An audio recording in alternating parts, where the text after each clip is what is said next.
Hello, everybody. My name is Graham Elwood, and you are watching the Political Vigilante, bringing truth hot and fresh. We are still demonetized by YouTube.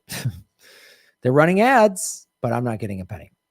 So one way to support the show is go to patreon.com/Graham Elwood, which is what Tim Stack has done. Tim, thank you so much. You've been one of the supporters of the show from day one, and you've given us a lot of information about what's going on in Colorado with fracking. We've got articles on that and how the Colorado, politicians are in bed with the oil and natural gas companies. So, and I always say it's an example. If they're doing it in this state, in Colorado, they're doing it in other ones. But there's a little bit of good news that just popped up. Colorado regulators vote to ban Houston Oil Company executives from doing business in the state. That's pretty big. Because, and I'm going to show you in a little bit here, the fossil fuel industry spends a lot of money, not just in Colorado, but all over the country to buy politicians of both parties. But this is significant. The Colorado Oil and Gas Conservation Commission board voted 4-1 to give Alta Mesa Services LP a final 35 days to pay $344,000 in penalties and take care of the Huerfano County well site. Well, this is just a theory. I don't know. I have the facts on this. I'm just wondering if the fact that Colorado has started to make so much money off of legalizing recreational marijuana that they don't have to be so beholden to the oil and gas and the fracking industry and the pipeline industry and all that, to where they can actually use these, like Oil and Gas Conservation Commission, these board for their intended purpose, which is protect the land and protect the citizens of Colorado. I'm just throwing that out there. I don't know, but I'm just asking that question, which to me is another reason why we need to legalize marijuana on a federal level. And I don't smoke weed, but there's other examples that I've talked about on this show of how the tax revenue and that's come into Colorado as a result of that, they've actually have more money now. So some states out there that are having some problems, money problems and everything else, it could be a solution. Just throwing that out there. The Houston-based company dissolved in bankruptcy. Its owners walked away from the well and aren't expecting pay, prompted a stiff response from the COGCC commissioners as they seek to get tougher on violations of rules. Well, that's a nice thing to hear, actually enforcing the rules. That's part of it. There are a lot of environmental laws and rules on the books in all 50 states, but whether the states enforce them, that's another issue. And that's one of the areas they saw it's a chink in the armor that the fossil fuel industries are like, well, if we just pay off these politicians and these people on these oversight committees and boards or whatever to not really get so strict on those rules, there we go. They got a 5-person board.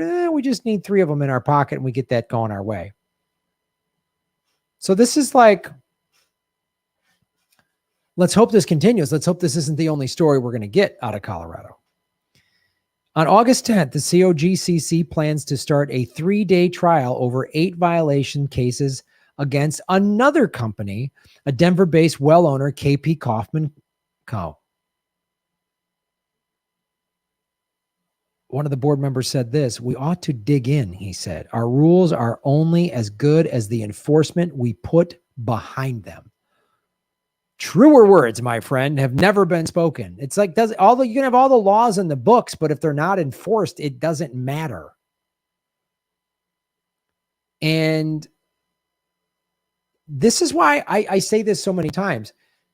The local politics are actually as, if not more important than the federal ones.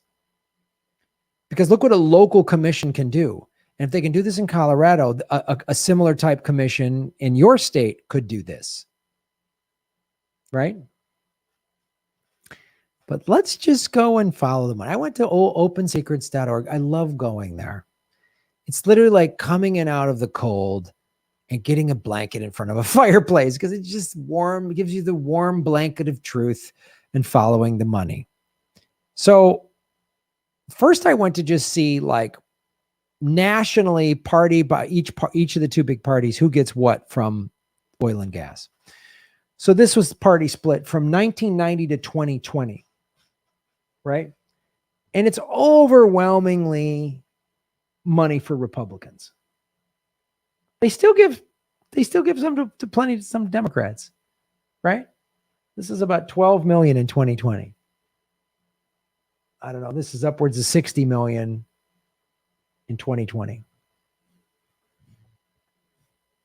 Just want to show you that.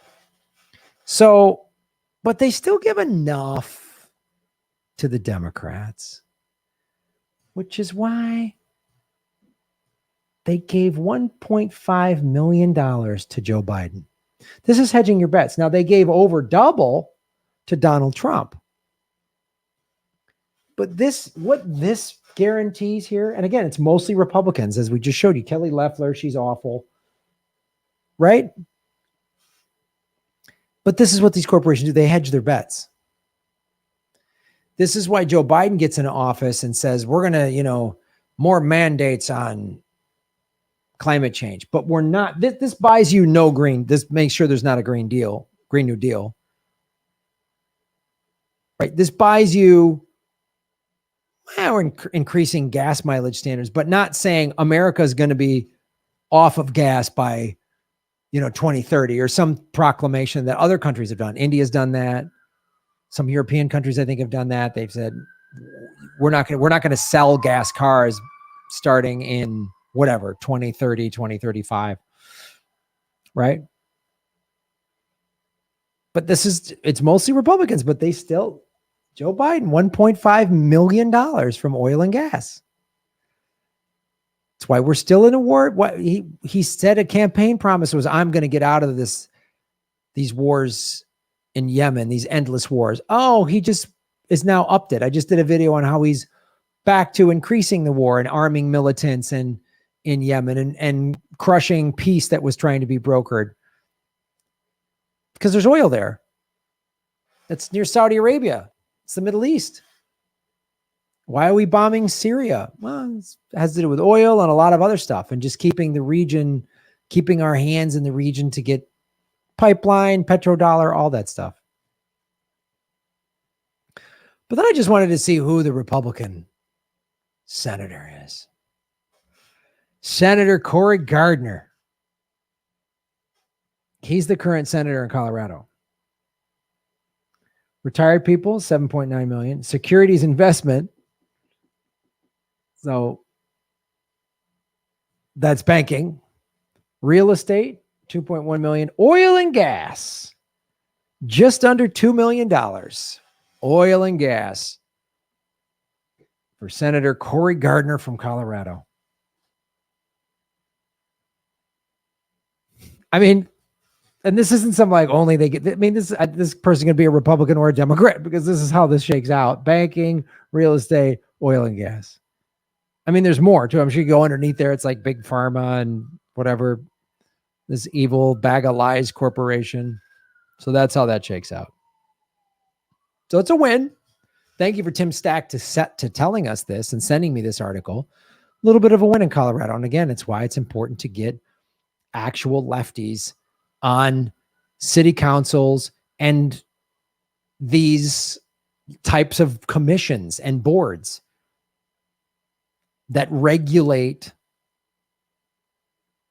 They're designed to regulate oil and gas companies, but too often than not, the oil and gas companies stack these boards with their people. So then they're just rubber stamping pipeline permits and whatever else.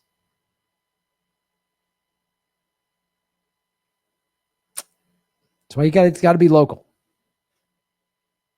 Follow the money, connect the dots, get the truth, and shave your knuckles for justice. That's how you make Gotham great again, folks. Thanks for watching. Boom. Hey, everybody, it's Graham Elwood. We are going on the road, Ron Placone and I, in September and October. Check GrahamElwood.com for tour dates.